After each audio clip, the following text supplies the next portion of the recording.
এই প্রযুক্তিগত ব্রিফিংয়ে সবাইকে স্বাগত। আজকে আমরা সরাসরি একটা জরুরি বিষয়ে কথা বলবো, আর সেটা হলো কনক্রিট অ্যাডমিক্সচার। দেখুন, একজন ইঞ্জিনিয়ার হিসেবে এই উপাদানগুলো বোঝাটা শুধু জরুরি নয়, এটা আমাদের কাজের একদম মূল ভিত্তি। স্ট্রাকচারাল ইঞ্জিনিয়ারিংয়ে কিন্তু কোনো সেকেন্ড চান্স নেই, এই কথাটা আমাদের সবসময় মনে রাখতে হবে, কারণ আমাদের প্রত্যেকটা সিদ্ধান্ত একদম ফাইনাল। একবার ভুল হলে সেটা শুধরানোর সুযোগ প্রায় থাকেই না। আর ঠিক এই কারণেই মেটেরিয়াল সায়েন্স, মানে আমরা যে উপাদান নিয়ে কাজ করছি সেটাকে বোঝা সবচেয়ে বেশি দরকারি। তাহলে অ্যাডমিক্সচার জিনিসটা আসলে কি? খুব সহজ করে বলে, এটা হলো এমন কিছু বিশেষ রাসায়নিক যা আমরা পানি, সিমেন্ট আর অ্যাগ্রিগেটের সাথে মিশিয়ে দিই। কিন্তু কেন? এর মূল উদ্দেশ্য হল কনক্রিটের নির্দিষ্ট কিছু বৈশিষ্ট্য, যেমন ধরুন এটা কত তাড়াতাড়ি জমবে, এটা কতটা সহজে ব্যবহার করা যাবে, বা এর ফাইনাল স্ট্রেংথ কতটা হবে, এই সব কিছুকে একদম নিখুঁতভাবে কন্ট্রোল করা।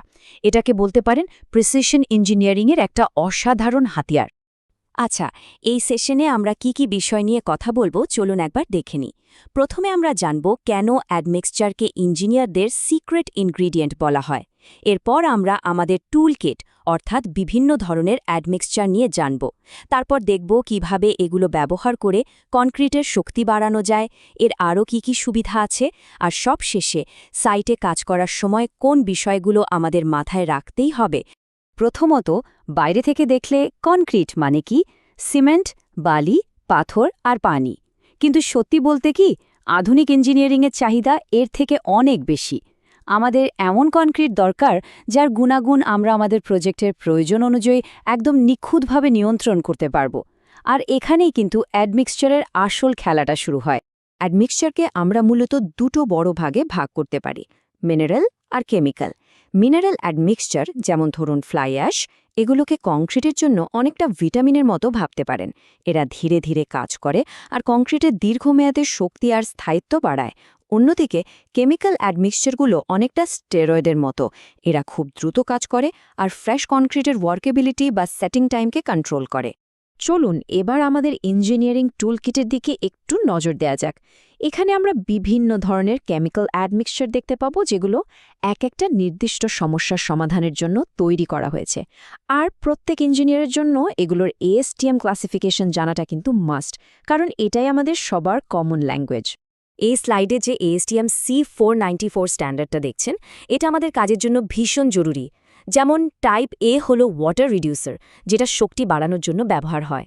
আবার ধরুন টাইপ B রিটার্ডার, যেটা গরম আবহাওয়ায় কংক্রিটকে খুব তাড়াতাড়ি জমে যাওয়া থেকে বাঁচায়।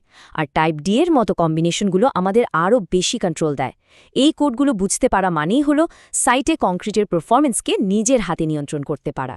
প্লাস্টিসাইজার বা ওয়াটার রিডিউসার, এর কাজটা কি? এর দুটো দারুণ সুবিধা আছে। এক, এটা কনক্রিটকে আরও বেশি ফ্লোয়েবল বা তরল করে তোলে, যাতে ঢালাই করতে সুবিধা হয়। অথবা 2, এটা একই রকম ওয়ার্কেবিলিটি রেখে পানির পরিমাণ কমিয়ে দেয়। আর কম পানি মানেই হল কম ওয়াটার সিমেন্ট রেশিও, যা সরাসরি কনক্রিটের শক্তি বাড়িয়ে দেয়। এটাই আসল পয়েন্ট। আর সুপার প্লাস্টিসাইজার, এটাকে বলতে পারেন প্লাস্টিসাইজারের একটা হাই পারফরম্যান্স ভার্সন। যখন আমাদের খুব হাই স্ট্রেংথ কংক্রিট দরকার হয়, যেমন ধরুন কোনো হাই রাইজ বিল্ডিং বা বড় ব্রিজের জন্য, তখন এটা ব্যবহার করা হয়।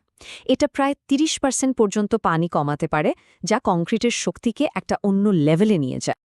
রিটার্ডার, নামটা শুনলেই এর কাজটা বোঝা যায়, তাই না? এটা কনক্রিট জমার প্রক্রিয়াটাকে স্লো করে দেয়। ধরুন খুব গরম আবহাওয়ায় কাজ হচ্ছে, বা কনক্রিট প্ল্যান্ট থেকে সাইটে আসতে অনেক সময় লাগছে, তখন রিটার্ডার ব্যবহার করাটা মাস্ট। নাহলে কনক্রিট সময়ের আগেই জমে গিয়ে ক্র্যাক তৈরি করতে পারে। আর অ্যাক্সেলারেটর হলো ঠিক এর উল্টো। এটা হাইড্রেশন প্রসেসটাকে ফাস্ট করে দেয়, ফলে কংক্রিট খুব তাড়াতাড়ি জমে যায় আর আর্লি স্ট্রেংথ পেয়ে যায়। ভাবুন কোনো ইমার্জেন্সি রিপেয়ারের কাজ চলছে, বা খুব ঠান্ডা জায়গায় কাজ হচ্ছে যেখানে সময়টা খুব জরুরি। সেক্ষেত্রে অ্যাক্সেলারেটর আমাদের অনেকটা সময় বাঁচিয়ে দেয়। এতক্ষণ তো আমরা বিভিন্ন টাইপ নিয়ে কথা বললাম, এবার আসছি সবচেয়ে জরুরি অংশে, কিভাবে আমরা অ্যাডমিক্সচার ব্যবহার করে কনক্রিটের সবচেয়ে কম্প্রেসিভ স্ট্রেংথ পেতে পারি। আমি একটা প্রশ্ন দিয়ে শুরু করতে চাই। একজন ইঞ্জিনিয়ার হিসেবে একটু ভাবুন তো, কনক্রিটের শক্তি বাড়ানোর জন্য সবচেয়ে মৌলিক আর সবচেয়ে গুরুত্বপূর্ণ ফ্যাক্টর কোনটা? উত্তরটা কিন্তু একদম সহজ, কিন্তু ভীষণ গুরুত্বপূর্ণ। ওয়াটার টু সিমেন্ট রেশিও যতটা সম্ভব কমিয়ে আনা। সোজা কথায় কংক্রিটের শক্তি হল ওয়াটার সিমেন্ট রেশিওর ব্যস্তানুপাতিক, মানে যত কম পানি তত বেশি শক্তি। ব্যাস। এই গ্রাফটা একবার দেখুন, ব্যাপারটা একদম পরিষ্কার হয়ে যাবে। এটা খুব স্পষ্টভাবে দেখাচ্ছে যে একটা সুপারপ্লাস্টিসাইজার কিভাবে আমাদের কম ওয়াটার সিমেন্ট রেশিও ব্যবহার করার সুযোগ করে দেয়। আর তার সরাসরি ফল কি? কম্প্রেসিভ স্ট্রেংথ অনেকখানি বেড়ে যায়। দেখুন, বাদিকের বারটা হলো সাধারণ কনক্রিট, আর ডান দিকেরটা দেখুন, শক্তিটা প্রায় 40% বেড়ে গেছে। 30%। এই সংখ্যাটা আমাদের মাথায় রাখতে হবে। একটা ভালো সুপার প্লাস্টিসাইজার প্রায় 30% পর্যন্ত পানি কমাতে পারে। ইঞ্জিনিয়ারিংয়ের দুনিয়ায় এটা কিন্তু একটা বিরাট ব্যাপার, যা একটা সাধারণ কনক্রিটকে হাই পারফরম্যান্স মেটেরিয়ালে বদলে দিতে পারে। কিন্তু গল্পটা শুধু শক্তি নিয়েই শেষ নয়। অ্যাডমিক্সচারের সুবিধা কিন্তু আরও অনেক। চলুন দেখি, স্ট্রেংথ ছাড়াও আর কি পারফরম্যান্স আমরা পেতে পারি। স্ট্রেংথ তো বাড়লই, এর পাশাপাশি অ্যাডমিক্সচারগুলো কংক্রিটের ওয়ার্কেবিলিটি, মানে কাজ করার সুবিধা অনেক বাড়িয়ে দেয়। এর ফলে ঢালাইয়ের কাজটা অনেক সহজ হয়ে যায়। এটা সেগ্রিগেশন বা ব্লিডিংয়ের মতো সমস্যাগুলোও কমায়, যার ফলে আমরা একটা অনেক বেশি হোমোজেনিয়াস আর টেকসই স্ট্রাকচার পাই। আর লং টার্মে এটা কেমিক্যাল অ্যাটাক বা পানি ঢোকার থেকেও স্ট্রাকচারকে বাঁচায়। এতক্ষণ আমরা থিওরি নিয়ে কথা বললাম, কিন্তু আসল পরীক্ষাটা হয় সাইটে, তাই না? কারণ থিওরি জানা এক জিনিস, আর সেটাকে ফিল্ডে ঠিকঠাক অ্যাপ্লাই করা আরেক জিনিস।